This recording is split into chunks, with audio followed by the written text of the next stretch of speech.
here shortly, but you can go in and set up your drag mode. You can see for me, I am all the way set up for drag. Now,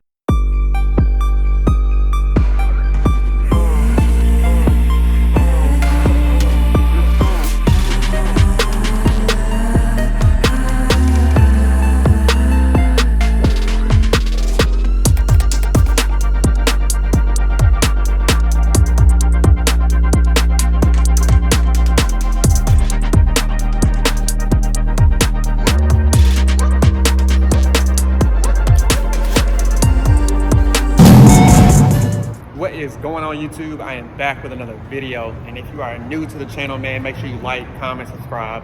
You know, definitely browse a few videos because everything 1320 happens here, everything car related happens here, man. So definitely check out the channel. But today, all right, we are going over 1320 new owner tips, right? So I wish I had this video back when I first got the car, because I am still learning a whole lot about the car.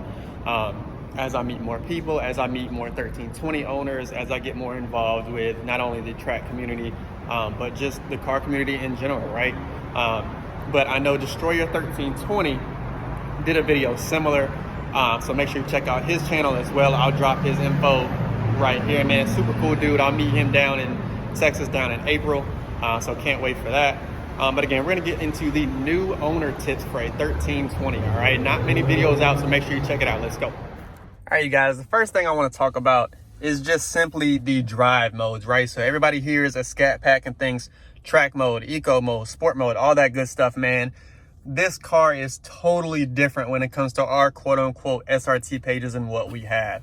All right, so literally all you will do is come down here, press your super track pack button, all right, and you will see all of the drive modes that we have. All right, we basically have a default drive mode and a drag mode setup. And with that default mode, what you're gonna see is obviously I run in all normal for my kind of daily drivability, you know, things. I don't really, well, I've been driving a lot as of much, but I try not to drive it, you know, on a daily basis or anything like that.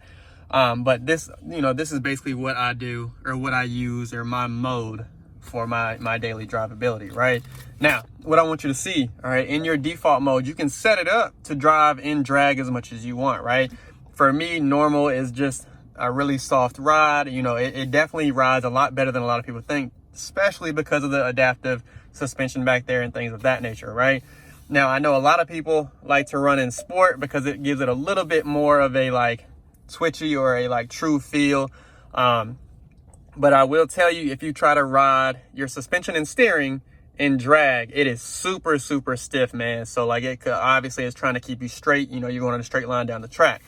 So I wouldn't suggest that, but you can definitely run drag mode and your traction, you know, in drag. But again, for me, I run normal all the way across the board, right?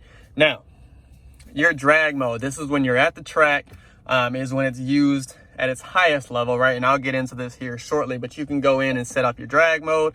You can see for me, I am all the way set up for drag. Now, if you're street racing or anything like that, put your suspension and steering in sport, man. You're probably gonna use that a little bit better. And then some people even put your traction down in, you know, normal. But for me, again, this is my drag mode, drag all the way across, right? That is the first thing that I wish I understood when I got the car, is understanding these drag modes, all right? Or understanding the drive modes, I'm sorry. These drive modes affect the car. Again, normal for me is a really soft ride. Sport has a little bit more of a feel, like a twitchy feel, like when you do hit the gas or when you do go into turning, etc., like that. And then drag mode is literally to go in a straight line. Now, on the highway, you guys need to understand, if you put this car in drag mode, all right, you're not going to go to 8th gear, all right? This car does not, or drag mode does not let it go into 8th gear, because nine times out of 10, you're not going to get to 8th gear in a quarter mile, right? Now, that is kind of new owner tip 1, is understanding these right here. Hopefully I explained it pretty well, and let's get to part 2.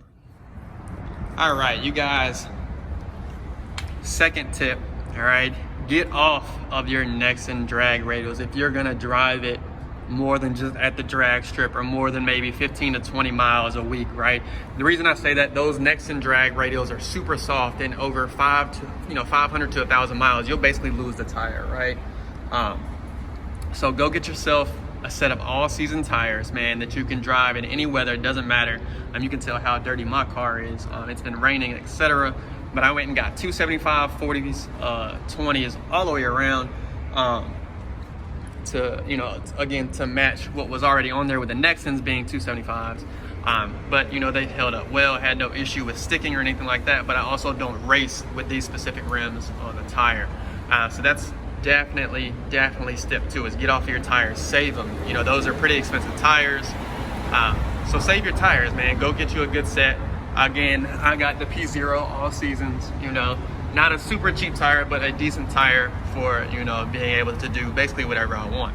And point 3, when you do run your Nexans, or when you're at the track, man, understand you need to drop the PSI in the back tires, all right? It's gonna help prevent wheel hop. It's gonna help with a little bit of sticky traction, things of that nature, right? So in between 19 to 21 PSI is what you need to run in the back. And you also wanna run a lower PSI in the front as well. You don't need to have it that low to 19 to 20, but anywhere between 26 to 28.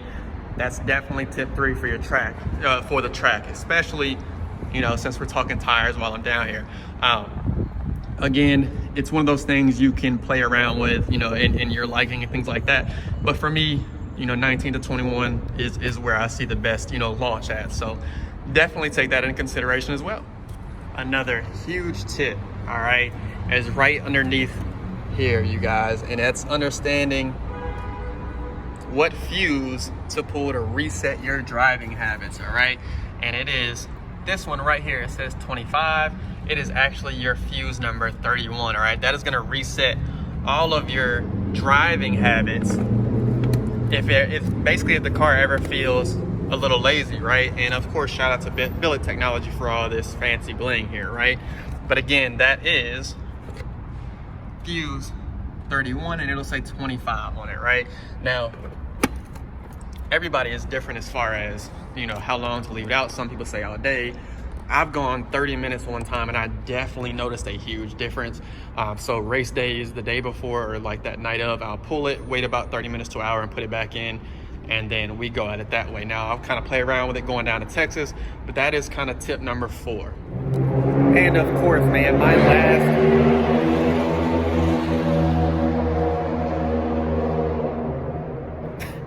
And of course, my tip number 5, right, is join the Facebook 1320 group, man. I've learned so much just on that group itself, and everybody is like super helpful. They throw everything from suspension related things out there to weld issues, like literally anything you can think of with these cars, there's an answer, right? Because there is so few, there's a lot of answers, or, you know, questions that don't have answers, and they pretty much figure them out in that group. Because sometimes a Dodge dealership doesn't even know what this car is. They just don't see a lot of them. And, you know, the mechanics may not understand what, you know, the actual 1320 package is, right? So I would definitely say join the Facebook group as soon as you can, and introduce yourself, pictures of your car, things like that. That group has helped me out so much with learning, you know, about the car and things of that nature, right? So those are my 5 tips, of course, for your new ownership of your 1320, man. You know, it's one of those things that this car right here is very special. Not only, you know, to me or anything like that, but the 1320 itself is a very special car, right? That's why there's not that many of them. But again, you can actually order these things, but again, not many people know about it, right? But thank you for watching, man. Make sure you like, comment, subscribe, all that good stuff, and let's get to it.